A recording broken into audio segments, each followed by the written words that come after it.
Dans cette capsule, nous allons voir ce que sont les ordres de grandeur. Mais un ordre de grandeur, qu'est-ce que c'est?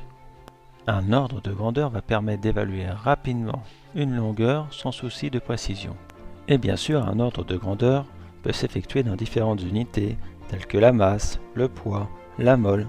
Prenons par exemple la distance Terre-Soleil, qui a pour valeur 150 fois 10 puissance 6 km.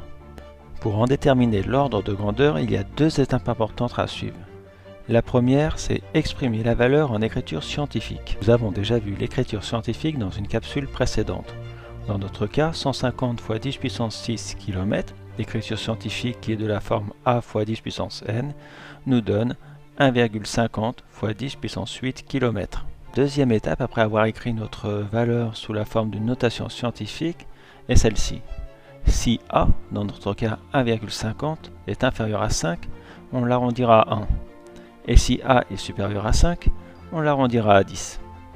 Donc, comme vous l'avez vu, pour nous A est égal à 1,50. Il est inférieur à 5, donc nous allons l'arrondir à 1.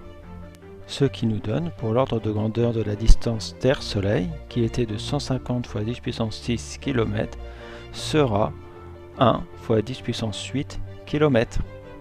Donc, ce qui est important dans cette méthode, c'est de suivre les deux règles. La première, écrire notre valeur sous forme de notation scientifique, et ensuite d'effectuer les arrondis. À bientôt!